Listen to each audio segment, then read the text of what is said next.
ஆச்சி மசாலா. எந்த சமையலும் ருசி தேடும் ரகசியம். 20 ரூபாய்.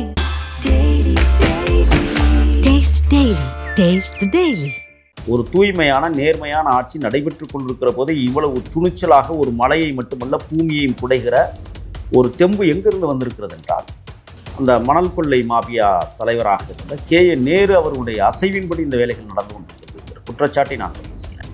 இதில் மீராபாய் அப்படிங்கிற ஒரு முக்கியமான பாலாஜி பெரியசாமி கைது. சந்தன மரத்தை வெட்டிய வீரப்பனாரையே நீங்கள் தேசிய குற்றவாளியாக அறிவித்திருந்த அரசு ஏன் இவர்கள் எல்லாம் தேசிய குற்றவாளிகளாக அறிவிக்க கூடாது என்கிற கேள்வியை நான் வைக்கிறேன்.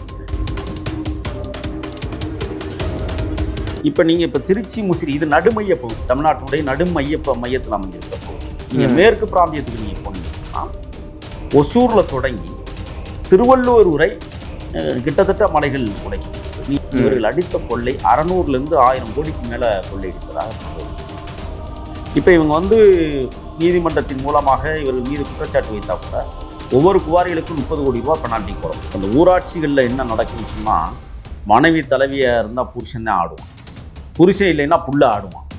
அவர் கணவர் பேர் ரவிச்சந்திரன். இந்த ரவிச்சந்திரன் யாருறான்னா திருப்பி அங்கே தான் வரணும். ராமஜெயத்தினுடைய பினாமியாக செயலார். ராமஜெயம் இப்போ உயிரோடு இருக்கிறாரா? இல்லை. ஆனால் இன்னமும் பினாமி. யாருக்கு பினாமி? அவருடைய வங்கி கணக்கில் பணம் ஏற்றி சொகுசா என்ன 4 கோடினா சாதாரண விஷயமா? அரசு பணம் தானே, என்ன உழைச்சா சம்பாதிச்சாங்க, வேறு வசதி சம்பாதிச்சாங்க. இப்படி ஏகப்பட்ட பிரிவின் கீழ் கைது செய்யப்படக்கூடிய தகுதி வாய்ந்தவர்கள் இன்னும் தமிழ்நாட்டில் உலாவி வருகிறார்கள் என்றால் இவர்கள் எந்த பயமும் இல்லாத தருணத்தை திமுக அரசு மாற்றியது. திமுக ஆட்சியில் தான் இது எல்லாமே நடந்தது. அப்போ எல்லா மட்டத்திலையும் நேரு அவர்கள் இது போன்ற ஊழலை செய்வதற்கு இது போன்ற நபர்களை உருவாக்கி வைத்திருக்கிறார் என்றால் ஆக நேருவை இந்த விஷயத்தில் கைது செய்யப்பட நான் 2 விஷயத்தில் ஏற்கனவே ஒன்று சொன்னேன். அந்த விஷயத்தில் கல்குவாரி விஷயத்தில் நேரு கைது செய்யப்பட வேண்டும். இந்த ஊராட்சி மன்ற நிதிகளை சுருட்டியதற்காகவும் கைது செய்யப்பட வேண்டும். அங்கே 4 பேர் கைது செய்யப்பட வேண்டும், இங்கே 3 பேர் கைது செய்யப்பட வேண்டும் என்கிற குற்றச்சாட்டை நான் பதிவு செய்கிறேன். இவங்களுக்கு திருப்பி நான் சொல்கிறேன், விரைவில் அவங்க கைது செய்யப்படும்.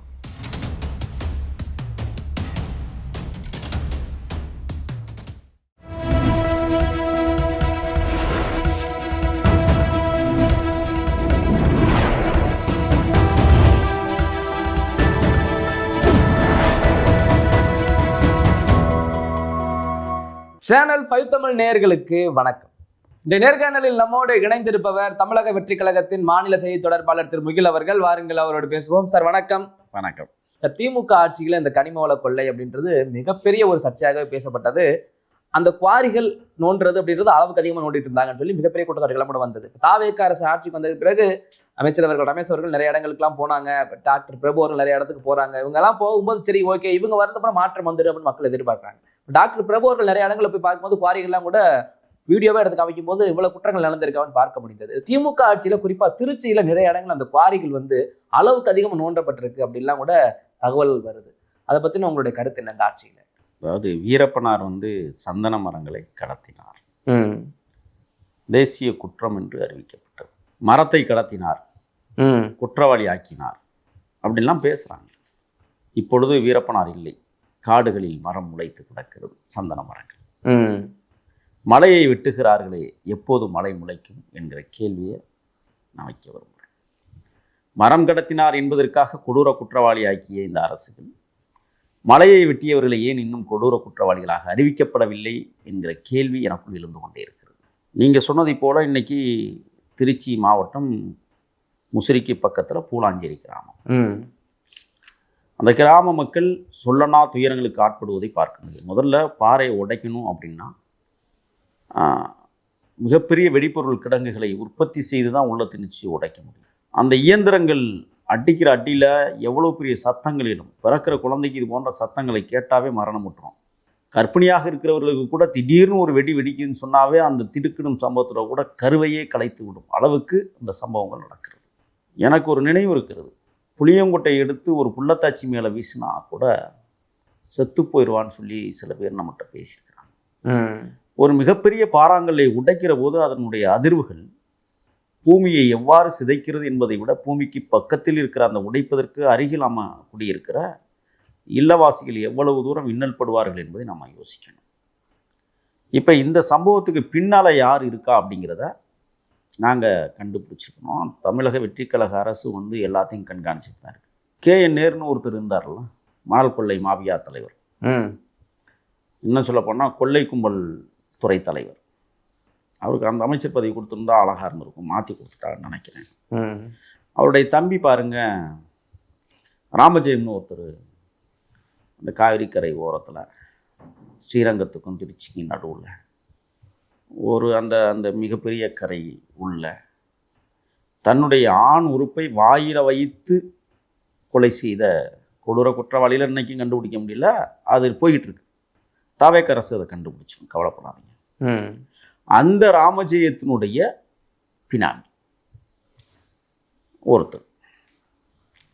இதில் முதல்ல வந்து எல்லாம் அவர்களுடைய அடியாட்கள், அவருடைய என்ன சொல்கிறது, சிநேகிதர்கள், அவர்களுடைய உறவுகள், ஊட்டி விடுவோர்கள், குண்டி கழுவி விடுவோர்கள், இவங்கெல்லாம் தானே பினாமிகள். அதில் பார்த்தீங்கன்னா இந்த டெண்டர் வந்து 25/4/2023 அன்னைக்கு கொடுக்கப்பட்டிருக்கிறது.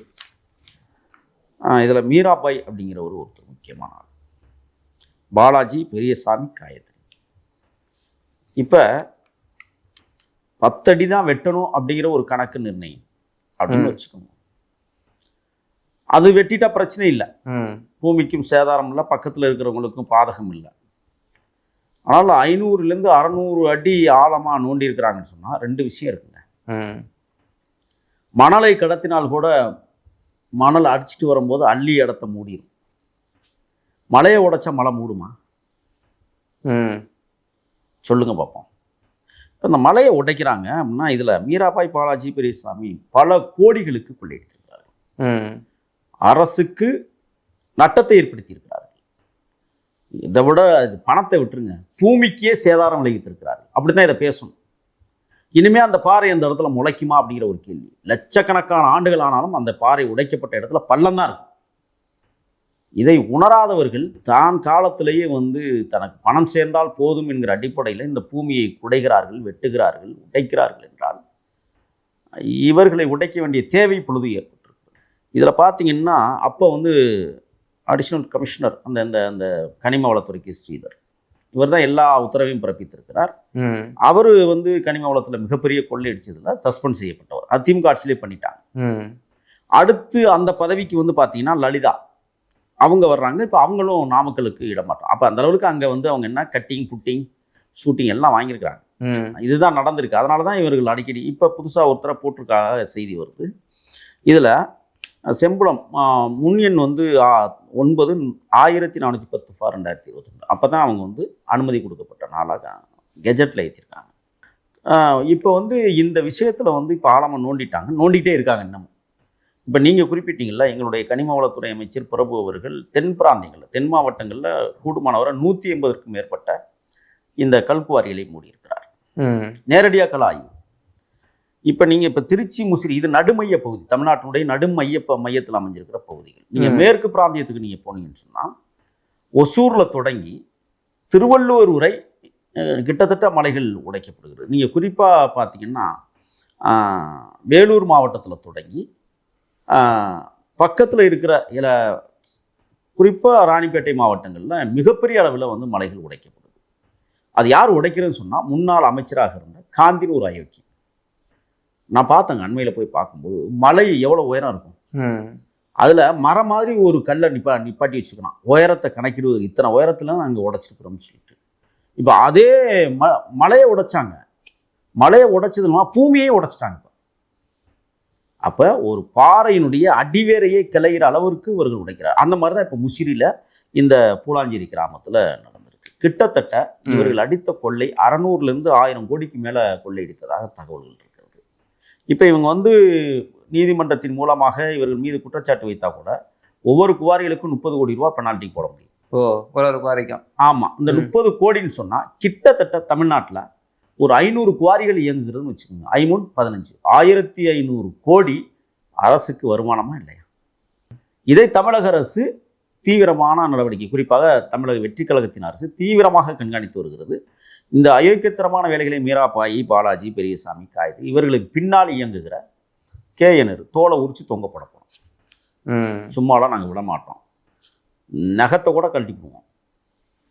ஒரு தூய்மையான நேர்மையான ஆட்சி நடைபெற்று கொண்டிருக்கிற போது இவ்வளவு துணிச்சலாக ஒரு மலையை மட்டுமல்ல பூமியையும் குடைகிற ஒரு தெம்பு எங்கிருந்து வந்திருக்கிறது என்றால், அந்த மணல் கொள்ளை மாபியா தலைவராக இருந்த KN நேரு அவர்களுடைய அசைவின்படி இந்த வேலைகள் நடந்து கொண்டிருக்கிறது என்கிற குற்றச்சாட்டை நான் பதிவு செய்கிறேன். உடனடியாக எங்களது கழக அரசு நடவடிக்கை எடுக்கும், நிறுத்திக் கொள்ளுங்கள் என்று நாங்கள் எச்சரிக்கையாக சொல்கிறோம். எங்களுக்கு தகவல் வந்துருச்சு எல்லாமே.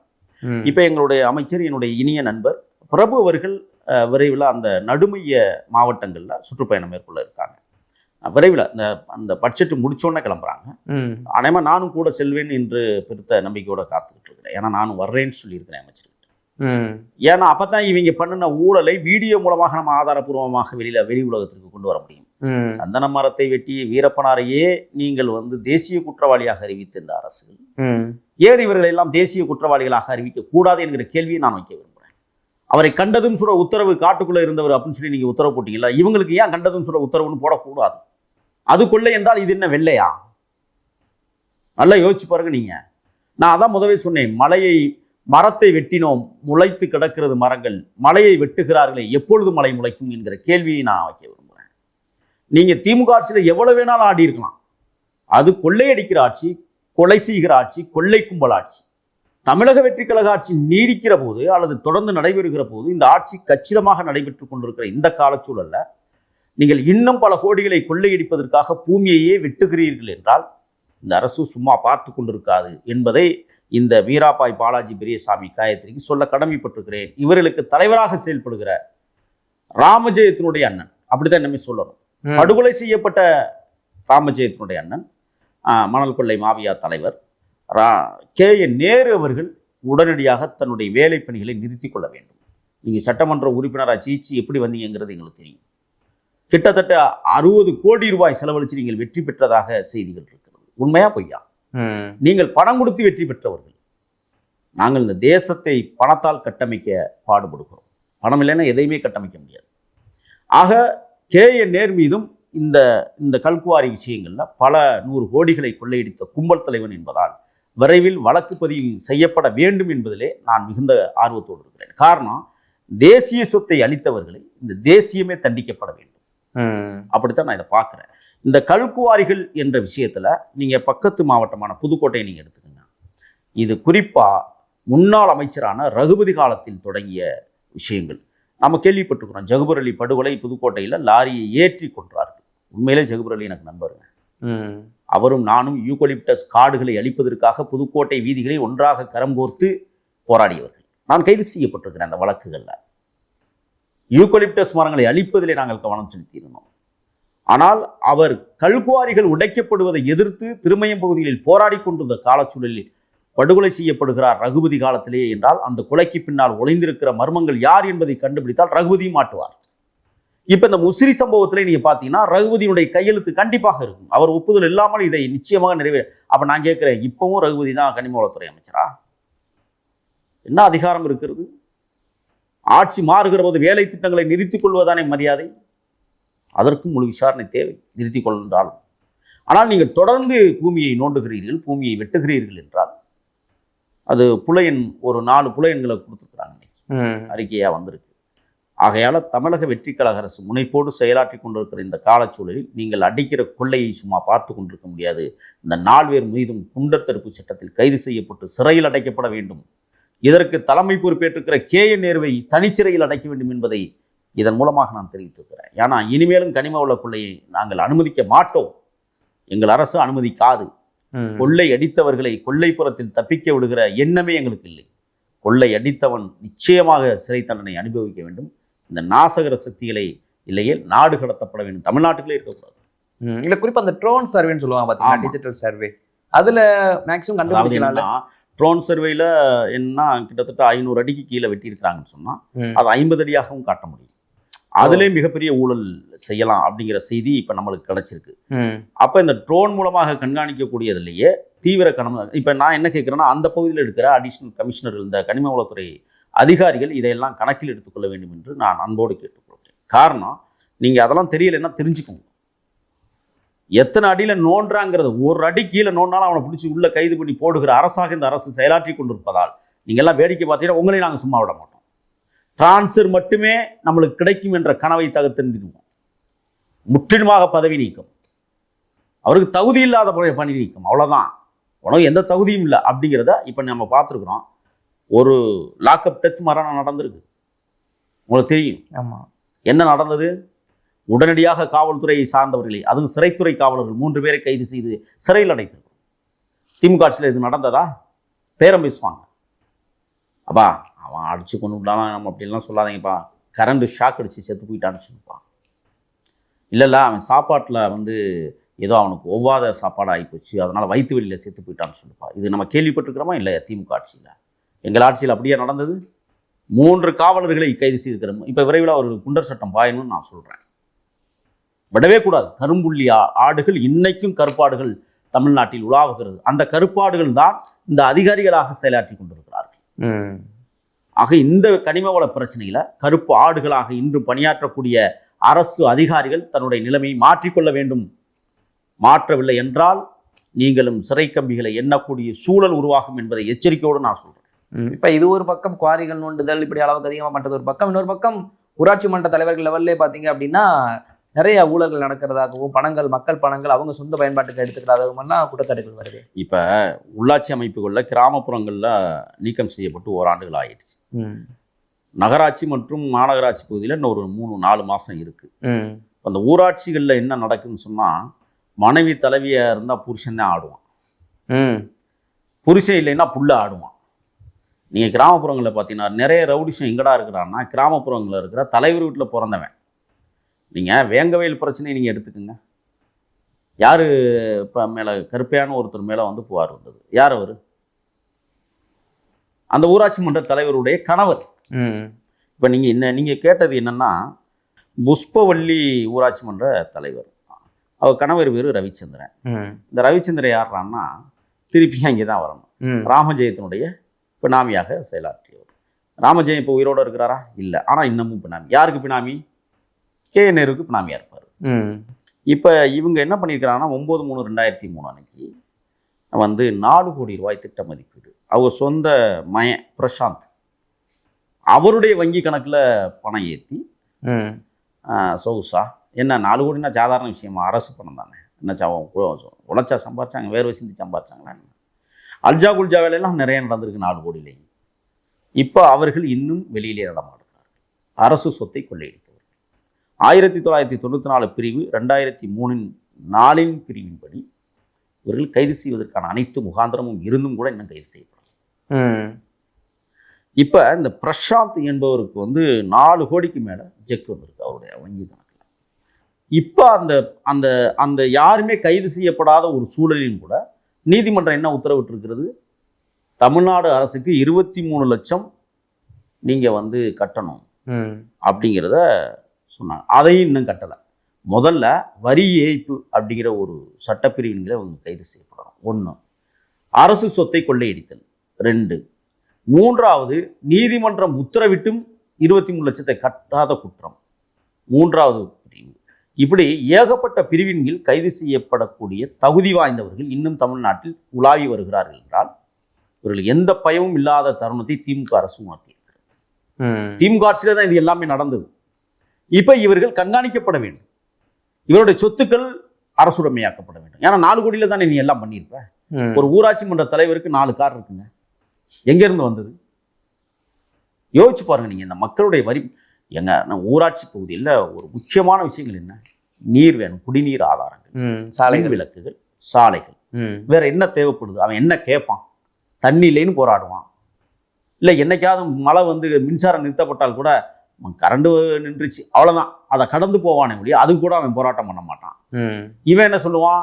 இல்லை காற்று மழைமா வந்துச்சு, தென்னந்தட்டி கீழே உயரில் விழுந்துருங்கிறதுக்காக நாங்களே மின்சாரத்தை அமைச்சிட்டோம்மா. இந்த மாதிரி நிறைய. இப்போ நீங்கள் புதுக்கோட்டை மாவட்டம் அரிமளம் பகுதிகளில் பார்த்தீங்கன்னா ஒரு நாளைக்கு 10 முறைக்கு மேல் மின்சாரம் நிறுத்தப்படுது. என்னன்னு காரணம் கேட்டால் எதுவுமே சொல்ல மாட்டான். கேட்டால் அவன் என்ன சொல்லுவான்? இல்லை கீழாநிலை தலைமையிலிருந்து அவங்க நிப்பாட்டிட்டாங்கன்னு சொல்லுவான். இந்த மாதிரி இங்கேயும் இவங்க வந்து என்னென்னா இந்த ஊராட்சிகளில் நடைபெறக்கூடிய ஊழல்களில் மிக முக்கியமான ஊழல்கள் இந்த 3 துறையில தான் நடக்கும். குழா பதிக்கிறதுல மிகப்பெரிய ஊழல் நடக்கும். தரமற்ற குழாய்கள். நீங்கள் ஒன்றும் இல்லை, குழாயை போட்டுட்டு போயிடறான்ல, மண்ணை மூடிடுவான்ல, என்னைக்காவது அதில் லாரி போயிடுச்சுன்னு வச்சுங்களேன், அந்த குழா உள்ளே உடஞ்சி தண்ணி வெளியே வந்துடும். அவ்வளவு தரமற்ற குழாய்களை போட்டு தான் கிராமப்புறங்களில் வேலை செய்வாங்க. ஒன்று, இந்த டாப் இருக்குல்ல, அதை மாற்றுறதுக்கு ஒரு பில் எழுதுவான் பாருங்க. அந்த டாப் எவ்வளோ இருக்கும்? 60 ரூபா இருக்கும். எழுதுவான், கிட்டத்தட்ட 250 ரூபாய்ன்னு எழுதுவான். 10 டாப் வாங்கினா 2500 ரூபா எடுப்பான். மின் விளக்குகள் இதே மாதிரி, தெரு விளக்குகளில். ஆக இந்த கிராமப்புறங்களில் நடக்கிற கொள்ளைகளில் இப்போ ஒரு ஊராட்சிக்கு 4 கோடி ரூபா வந்திருக்குன்னு சொன்னால் என்ன திட்டத்தை அவர்கள் செய்தார்கள்? எதற்காக அந்த 4 கோடி ஒதுக்கப்பட்டது? ஒதுக்கிய பணம் முறையாக மக்களுக்காக செலவழிக்கப்பட்டிருக்கிறதா என்றால் இல்லை. இப்போ 23 லட்சம் திருப்பி கட்டணும்னு அரசு நீதிமன்றம் உத்தரவிட்டிருக்குன்னு சொன்னால் இப்போ மீதம் கிட்டத்தட்ட 3 கோடியே 67 லட்சம் எங்க? யார் சாப்பிட்டா? உடனடியாக இந்த புஷ்பவள்ளி ஊராட்சி மன்ற தலைவராக பணியாற்றக்கூடியவரை கைது செய்து விசாரிக்கப்பட வேண்டும். இதில் இவ்வளவு கோடி ஊழல் நடந்திருக்குன்னு சொன்னால் திமுக ஆட்சியில் சாதாரண இப்போ சென்னையில் என்ன நடக்குன்னா, பெருநகரங்களில் தமிழக வெற்றிக் கழக ஆட்சிக்கு மிகப்பெரிய தலைவலி என்ன தெரியுமா? இந்த புதிய வீடுகள் கட்டினா அவன்கிட்ட போய் இந்த கவுன்சிலர் பூரா கட்டி வாங்குறான். எதுக்கடா கட்டி வாங்குறான்னா, சிஎம்பிடி வந்து அனுமதி கொடுத்தாலும் குலாபதிக்கிறதுல வந்து நான் தான் பொறுப்புன்னு சொல்லி காசு வாங்க. இப்போ இன்னொரு பிரச்சனை வரப்போகுது. எரிவாயு இப்போ பதிச்சுக்கிட்டு இருக்காங்க, உங்களுக்கு தெரியும்னு நினைக்கிறேன். சென்னை நகரம் முழுக்க இந்த எரிவாயு போய் வீடுகளுக்கு வீடு கொடுக்க போகும்போது மிகப்பெரிய கமிஷன் தொகையை திமுக கவுன்சிலர்கள் கையாளல் செய்வார்கள். அதுக்குள்ள இந்த உள்ளாட்சி அந்த பிரதிநிதிகளை வந்து இந்த காலாவதி ஆக்கி விட வேண்டும். மறு தேர்தலுக்கு நம்ம தயாராக இருக்கணும். உள்ளாட்சி தேர்தல் இல்லைன்னா இந்த கேஸ் சிலிண்டர்லையும் மிகப்பெரிய கொள்ளையடிப்பாங்க. இப்போ இந்த விஷயத்தில் பார்த்தீங்கன்னா, பிரசாந்த் மகன் இந்த 4 கோடி ரூபாய் அவருடைய அக்கௌண்டில் ஏற்றியது யார்? அவருடைய அக்கௌண்டில் ஏற்ற காரணம் என்ன? இதற்கு பின்னால் இருந்து செயல்படுகிறவர்கள் யார்? நிச்சயமாக நான் சொல்கிறேன், KN நேருவை தாண்டி இந்த விஷயம் நடக்கவே வாய்ப்பில்லை. அப்போ எல்லா மட்டத்திலையும் KN நேரு அவர்கள் இது போன்ற ஊழல்களை செய்வதற்கு இது போன்ற நபர்களை உருவாக்கி வைத்திருக்கிறார் என்றால் மீண்டும் மீண்டும் அவரை வெற்றி பெற வைப்பதற்கு திருச்சி தொகுதி மக்கள் எப்படித்தான் அனுமதிக்கிறார்கள் என்று தெரியவில்லை. ஆக KN நேருவை இந்த விஷயத்தில் கைது செய்யப்பட, நான் 2 விஷயத்தில் ஏற்கனவே ஒன்று சொன்னேன். அந்த விஷயத்தில், கல்குவாரி விஷயத்தில் KN நேரு கைது செய்யப்பட வேண்டும். இந்த ஊராட்சி மன்ற நிதிகளை சுருட்டியதற்காகவும் கைது செய்யப்பட வேண்டும். அங்கே 4 பேர் கைது செய்யப்பட வேண்டும், இங்கே 3 பேர் கைது செய்யப்பட வேண்டும் என்கிற குற்றச்சாட்டை நான் பதிவு செய்கிறேன். இவங்களுக்கு திருப்பி நான் சொல்கிறேன், விரைவில் அவங்க கைது செய்யப்படும். அரசு சொத்தை கொள்ளையடித்த கும்பல். ஆகையால் இந்த புஷ்பவள்ளி ஊராட்சி மன்ற தலைவர், அவருடைய கணவர், அவருடைய பையன் பிரசாந்த் மோட்டரை உடனடியாக கைது செய்து சிறைப்படுத்துவதை தவிர வேறு வழி இல்லை. இல்லை என்றால் இவர்களை வெளியில் விட்டால் இன்னும் பல பேருக்கு கொள்ளையடிக்கிற திட்டத்தை பயிற்சியாக கொடுப்பார்கள். அடுத்து இவன் தேர்தலில் நிற்பான் பாருங்க. ஏன்னா கொள்ளையடித்த சும்மா இருக்க மாட்டான். திமுகவாக இருந்தாலும் இறங்கி பார்ப்போம், அதில் என்ன கையாடல் பண்ண முடியும் என்கிற ஒரு நோக்கத்தோடு தான் இவர்கள் செயல்படுவார்களே ஒழிய நிச்சயமாக இவர்கள் எல்லாம் கண்காணிக்கப்பட வேண்டும், கைது செய்யப்பட வேண்டும், சிறைப்படுத்தப்பட வேண்டும். சட்டத்திற்கு முன்பாக இவர்களை கூண்டிலே நிறுத்த வேண்டும் என்பதுதான் தமிழக வெற்றி கழகத்துடைய ஆசை. விரைவில் கைது செய்யப்படுவார்கள் என்றே நான் நம்புகிறேன். ஓகே சார், பல்வேறு கருத்துக்களை எங்களோட பகிர்ந்து வைக்கலாம். நன்றி சார், தொடர்ந்து பேசுவோம். நன்றி.